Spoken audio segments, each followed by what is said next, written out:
This is a lecture about periodic trends. It is the very end of chapter 3. So what is a periodic trend? First of all, think of the word periodic, which I think we're all familiar with, and it simply means that some type of property repeats itself on some type of regular basis. And so that's where the periodic law and the periodic table got their name, because it turns out that elements, when arranged in a certain way, like they are in the periodic table, share certain properties on a repeating basis. And for the periodic table, and it's the way it's arranged the way it is, elements that are in the same vertical group or family have similar properties. And the reason they do, and we'll learn more about that when we get into chemical reactions, is because they have the same number of valence electrons. That is the electrons in the highest energy shell. And it's those valence electrons that undergo chemical reactions. So that's why it's so important for the properties. So some of the properties of elements that have periodic properties are atomic radius, just think of size of the atom, right? Or ionic, the size of the atom changes if it's an ion. Ionization energy, the energy required to remove an electron. Electronegativity is an attraction of an atom for extra electrons. Electron affinity, it sounds kind of similar to electronegativity, but it is different. Electron affinity is the energy change when you actually add an extra electron to an atom. And again, chemical reactivity, as I said, similar in a group, and metallic character. So we're going to focus mostly on the size of atoms and ions and on the ionization energy. So let's talk about size of atoms first. Most of the time you'll see it referred to as atomic radius. And you remember, right, that a radius is half the distance, half circumference. And so you don't really need to focus on how this is measured in an atom. But typically, if you have two atoms that are chemically bonded, atomic radius of each is measured as half the distance between the two nuclei. But just for your purposes, atomic radii, you can think of it as like this. It's the distance from the nucleus to the outermost highest energy electrons. All right, so let's talk about the periodic trends for size. Probably no surprise to you is the fact that as you go down a column, the size of the atom increases. I want to make a point of emphasizing to you that you need to understand why the sizes increase going down and why all periodic trends change in the way they do. So you need to understand why and be able to explain that, okay? So I want you to, what's happening as we go top to bottom down any group? What's the difference between the atoms in, let's say, period 2 and the atoms in period 3? What's happened to them? Well, they've gotten a lot more subatomic particles, right? But if you look at the atomic structure, so let's think about the nucleus in the middle. We start putting electrons in the outermost shell, right? But as you'll learn more later in a few weeks, each energy level for the electrons can only hold a certain amount of electrons. And so once you fill an energy level up with electrons, the subsequent electrons have to go into a higher energy level, okay? So with each step down a family or a group on the periodic table, each step down represents an increase in the energy level that the electrons go in. So period 2 has 2 electron energy levels. Period 3 has 3 electron energy levels, and on and on. So you can see, since the distance of an atom is between the nucleus and the outermost electron, why the radius of atoms increases quite a bit going from top to bottom. Makes total sense. Now the trend from left to right across a period is not intuitive, so I want you to pay close attention here. Look what happens to the atomic radius or size of the atoms going from left to right across any period. All right, what the heck? The size is decreasing left to right across the period. That doesn't make any intuitive sense at all because you're adding subatomic particles, right? Why wouldn't it be getting larger? Okay, well, let's look at it. So if you are within one period, okay, so let's say n equals 2. So that means we are on the second energy level. Electrons are being put into the second energy level, n equals 2, right?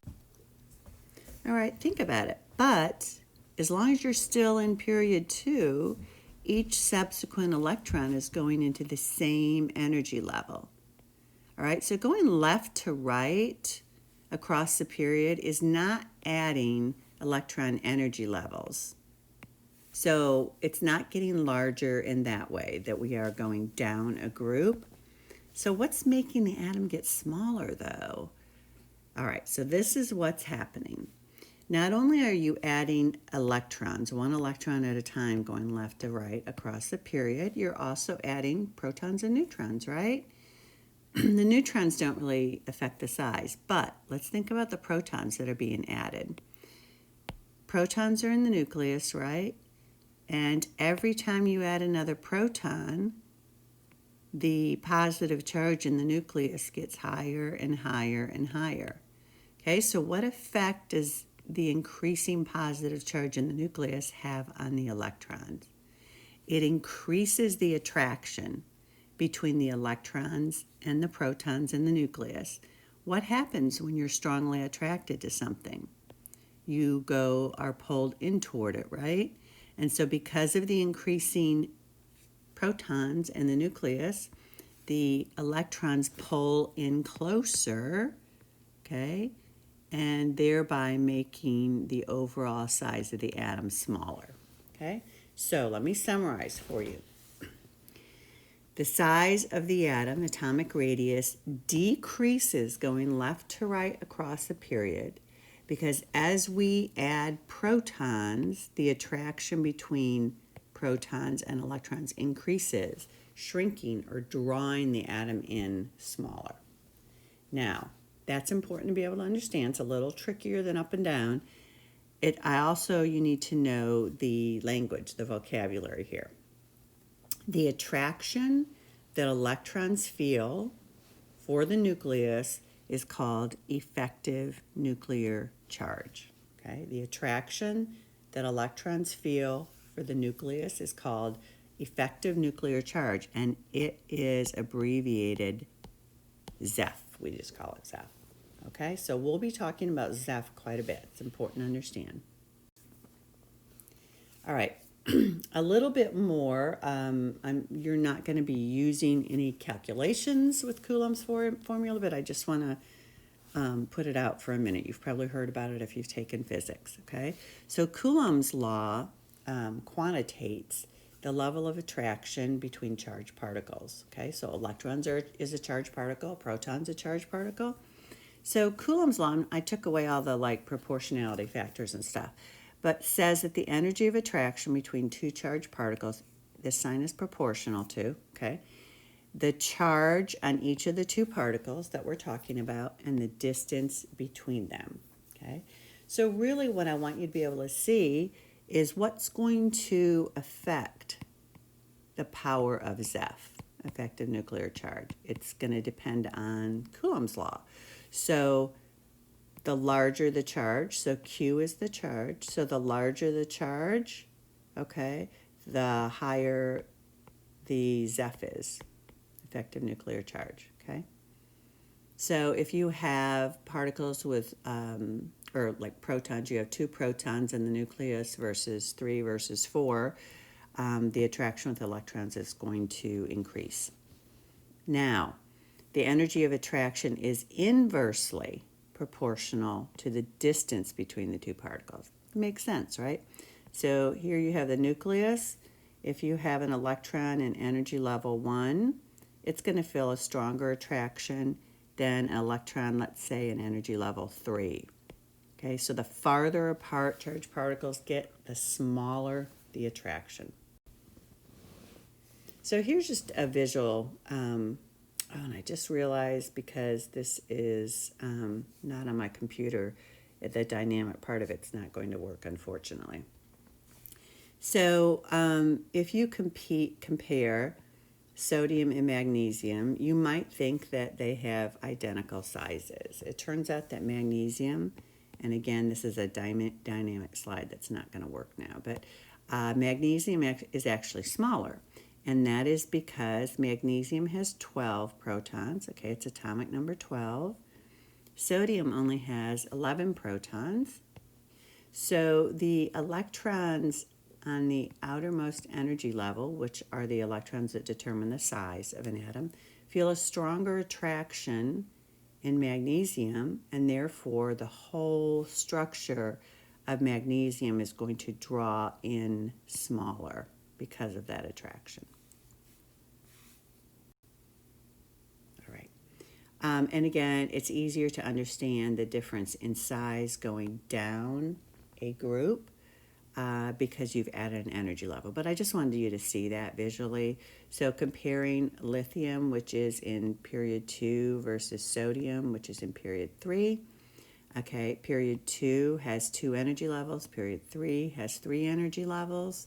So obviously sodium is going to be larger, quite a bit larger than lithium. All right, so those are the trends in atomic size. It's probably the simplest to grasp. Ionic size. So we've introduced ions before. A cation is a charged particle with a positive charge. Anion are charged particles with a negative charge. Remember how you get ions. It's by either adding or subtracting electrons from an atom.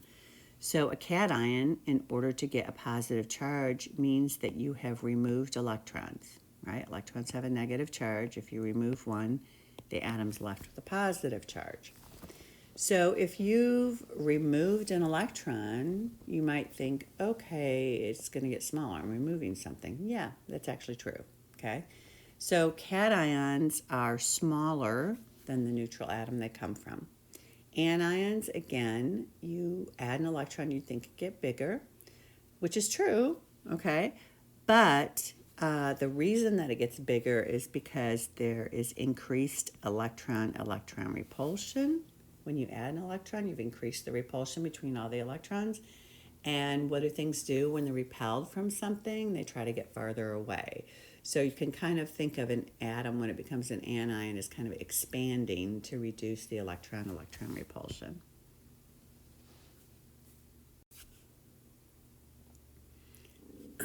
Just to we're kind of setting you up for chemical reactions here, trying to understand all the different structures. So metals, if you remember the periodic table and the different categories, the metals were located or are located to the left of the stair step. So the vast majority of elements are metals, and the nonmetals are located to the right of the stair step. Well, metals will tend to lose their outermost electrons if they're undergoing a chemical reaction to form cations. They're more stable that way. We will go over why that is a little bit later. So the bottom line is that metals tend to form cations, positively charged ions, when they're undergoing some type of ionic reaction. So metals will tend to get smaller, right, when they become a cation. Nonmetals, on the other hand, will tend to gain electrons to become anions. And I always like to throw in a visual of what I'm talking about. At least they help me. So let's think about what I just said. So this is only a portion of the periodic table. The transition metals are removed. All right, so here are the metals on the left side of the periodic table. Here are the nonmetals on the right side. And as I said, metals tend to lose electrons and become cations when they are reacting. And nonmetals tend to gain electrons to become anions. So the brown part of the atom, or green, or whatever color it looks to you, is the size of the neutral atom, right? Yeah. Okay, so the key's down here. And for the cation, the red represents the size of the cation. So you can see all these metals that lose electrons and become cations in a chemical reaction get smaller, right? So they've all gotten smaller than the parent neutral atom they come from. On the other hand, the nonmetals that have gained electrons and become anions have all gotten larger than the neutral atom they come from, okay? So now I want you to take a look, assuming, let's just make all elements into their most stable ion, and then compare ions going left to right across the period. So let's look at period 2, lithium, beryllium, nitrogen. The original trend that we saw in neutral atoms of size was that as you go left to right, size decreases. Okay, that trend is no longer the case if you're talking about the ions, okay? You have a wonky trend here, okay? You've got the overall size decreasing in the metal category for the same reason that it decreased with neutral atoms. You're adding more protons and effective nuclear charge is increasing. But then you've got a big jump once you hit the nonmetals, okay, because you have a different species. But once you're within the nonmetal group, the size is going to decrease again as you go left to right, again because of increasing effective nuclear charge. All right, this is quite a complex topic, so you may want to go over that again later. All right, so let's get you practicing, all right? So pull a periodic table tab up or get one out of your book or something. Have a periodic table in front of you. And using the trends that we've just gone over for size, see if you can arrange each of these groups from, I think I did it backwards. Yikes. I'm pretty sure that when I did this last night, I did it from smallest to largest. Sorry about that, I don't read carefully. So we're gonna do it smallest to largest. All right. So again, look at the periodic table. If you think you might be able to do it, press pause on the video for a minute. Try to do it yourself before I show you how to. All right, so here we go. I put a copy of a periodic table and I wrote the trends alongside the periodic table to remind you. So remember that left to right, we said that the size of an atom decreases, going this way, and that size of an atom increases going down. All right, so just to kind of make it easier, so that would tell us that helium should be the smallest element, smallest atom, right? And where should the largest be? Down here, right? So francium should be the largest. All right, we left out the intertransition metals at the bottom, but that's fine. All right, with that in mind, I'm going to draw a diagonal instead of the two individual trends. I'm going to say, here we go. Atomic size increases.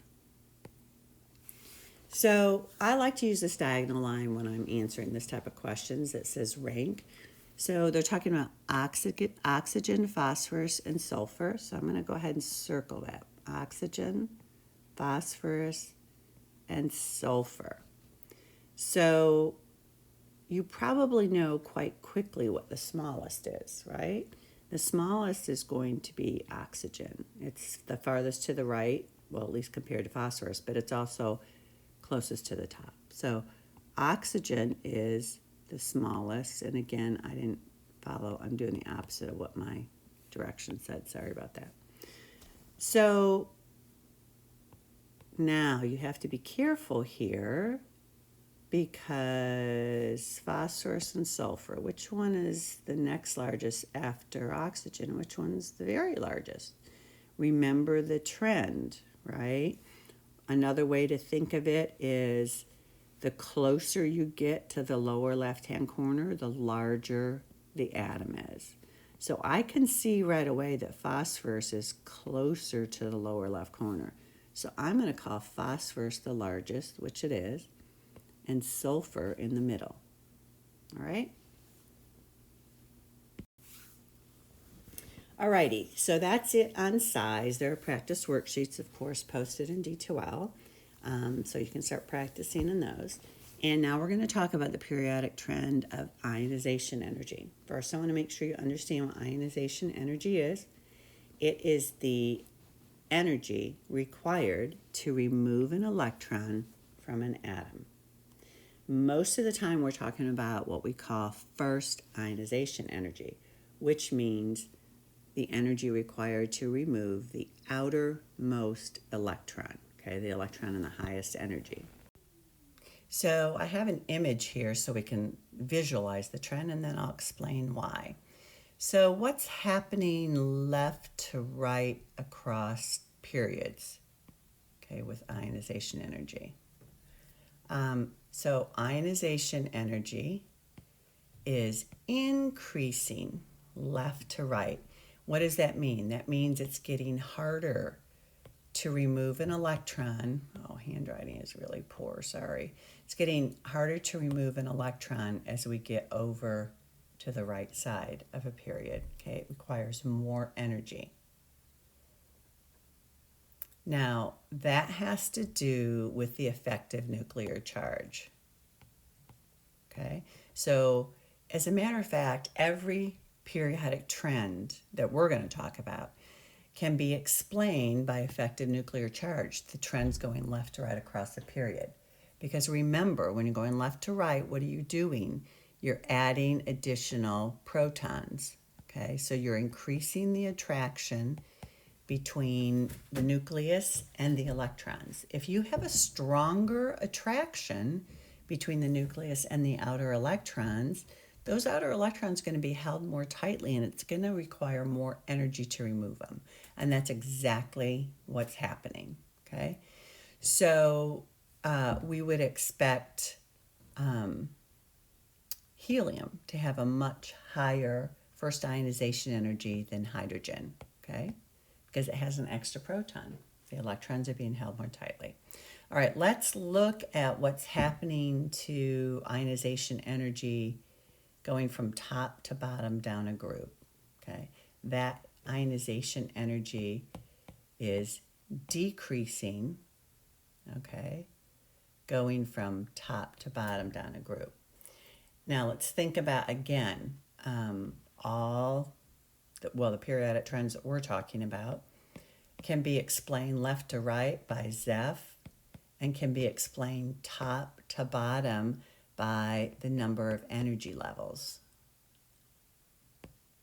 All right, so let me draw a little picture here. Let's draw lithium, which is in period 2, so it has 2 energy levels. So I'm just going to show one of its outermost electrons, and then sketch a Bohr model of sodium, which is in period 3. So it has 3 electron energy levels. All right. So what this periodic trend is saying that the outermost electron in sodium is easier to remove than the outermost electron in lithium. And the reason that is the case is because the outermost electron in sodium is farther away from the nucleus, therefore it's held less tightly and requires less energy to remove. So kind of saying the similar thing, the outermost electron in lithium is closer to the nucleus because it's only an energy level 2. Therefore, it's held more tightly and requires more energy to remove. Now, no surprise probably, but if you continue to remove electrons, so this first equation represents the first ionization energy. If you continue to remove electrons, so let's say we've already got cation charge of +1 and we've removed one electron, and we remove another one, that is called second ionization energy, and you could continue to go third, fourth, fifth, etc. ionization energy. The energy required to remove successive electrons in an atom increases pretty dramatically. So the energy required to remove the first electron in sodium is around 500 kilojoules per mole. It's almost a factor of 10 higher to remove the second one. And there's a big jump here for a reason I'll go over in a minute. But the bottom line is every successive ionization energy within one atom increases over what the prior one was. This is a really fascinating slide. So I have several elements. I have several elements listed from top to bottom here. I don't know how I switched to yellow here. Okay. And then across the top, are the successive ionization energies. And so the boxes that I have outlined in red are when there's a huge jump in ionization energy. So for lithium, for example, going from the first ionization energy to the second ionization energy, the energy required increases by a factor of 10. That's way higher than typical, okay? So now let's look at carbon for comparison, okay? Here's the first ionization energy. The second one, just goes up by about 1,000. Third one goes up by another 1,000. They continue to go up. Whoa! All of a sudden, when you get to the fifth ionization energy, the energy required to remove the fifth electron goes up hugely. There's a big jump, okay? And so this big jump, where it's located, is different for each element. And I'm going to draw a picture and show you why that is. So lithium has 3 electrons. So I'm going to draw a little Bohr model of it. The first energy level, you may remember this from high school, can hold 2 electrons. And so lithium's outermost or third electron goes in the third energy level. Okay, so that's lithium.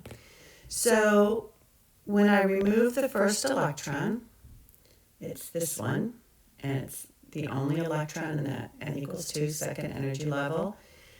But the reason there's immediately a huge jump is because as soon as you remove one electron in lithium, you have eliminated the entire n equals 2 energy level.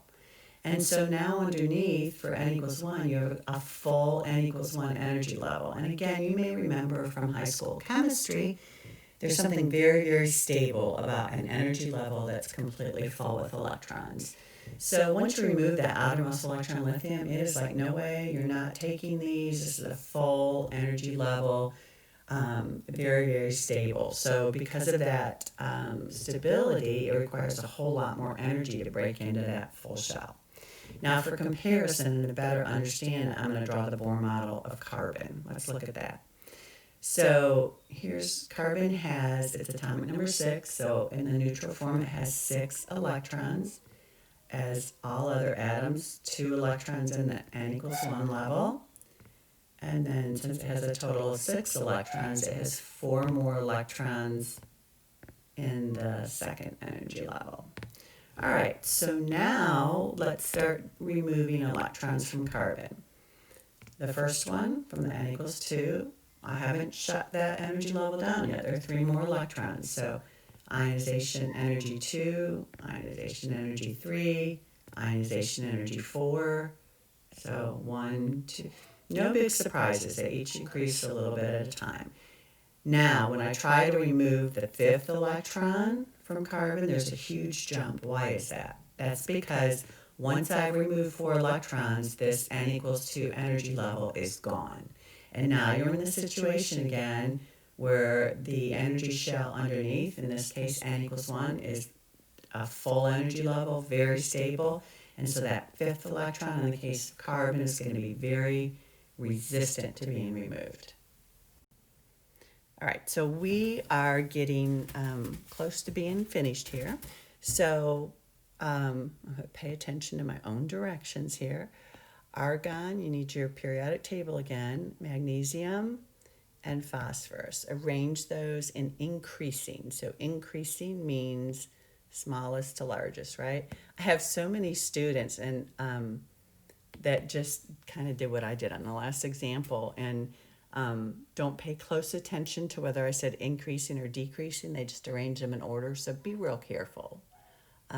So you want the smallest first and then the largest. So here's showing the periodic table, and let's go ahead and identify where all these are located. Okay, so magnesium is in group 2A, and phosphorus, group 5A, and then there's argon, which is a noble gas. All right, so it turns out that we are simply going left to right across a period. So this is easier than the last one. What is the trend for ionization energy in general going left to right? It increases, right? Because we're adding protons, effective nuclear charge is increasing. So that means the element with the lowest, or that requires the lowest energy to remove its electron is magnesium, and then phosphorus, and then argon. So you'll notice the noble gases, they're defined as having full outer shells. So their ionization energies are going to be incredibly high. So anyway, this is the correct order. This is just kind of cool.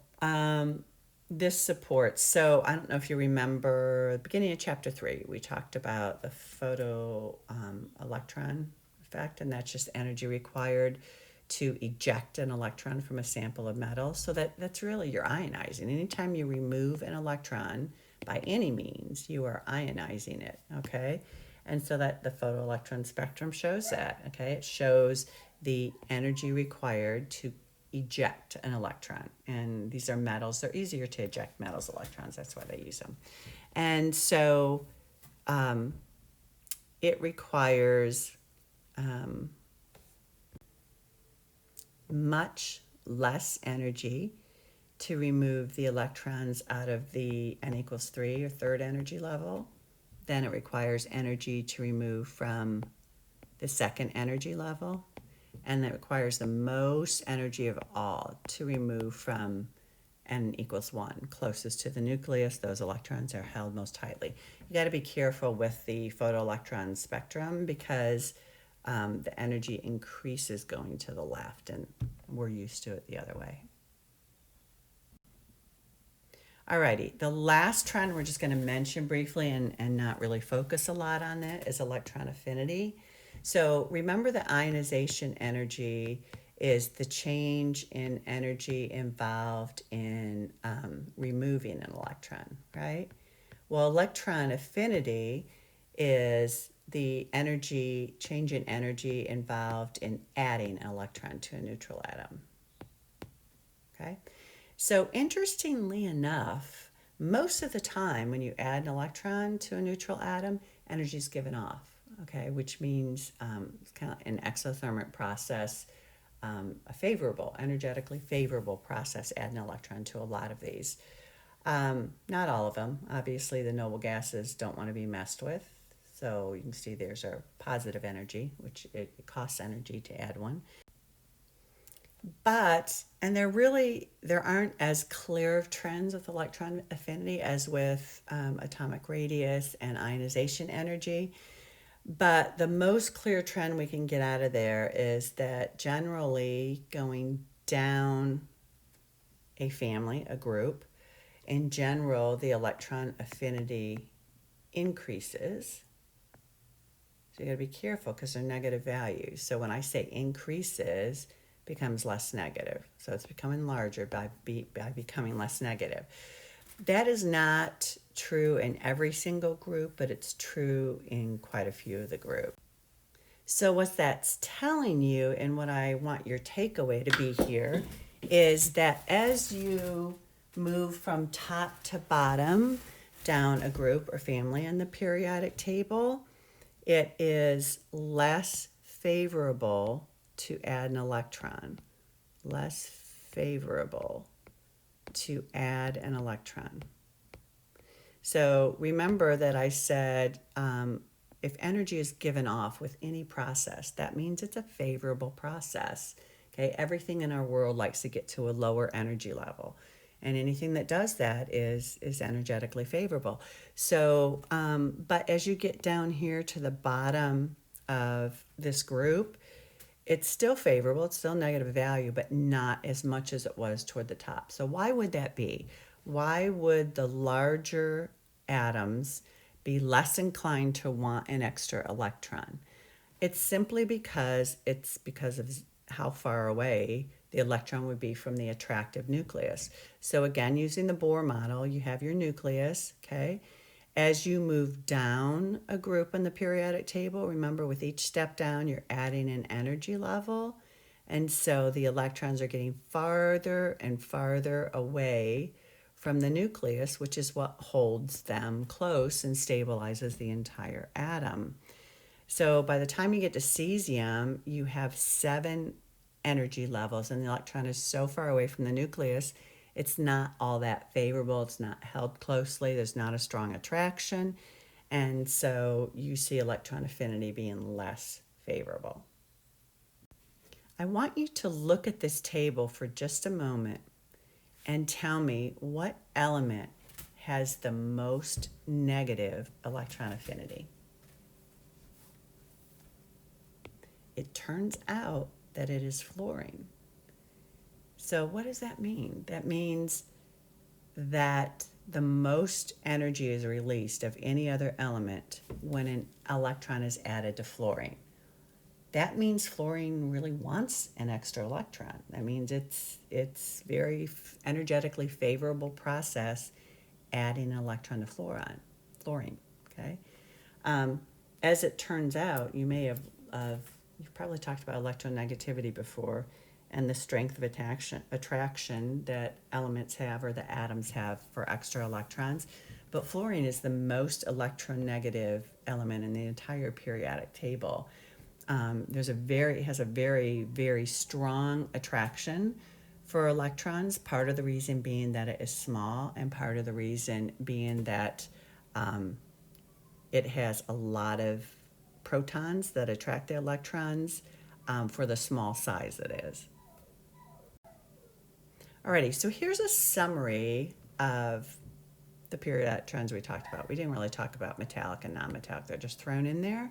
So make sure that you not only can cite what the trends are for ionization energy, electron affinity, and atomic radius, but also that you can explain why for each one. And that wraps it up for periodic trends and for our chapter 3.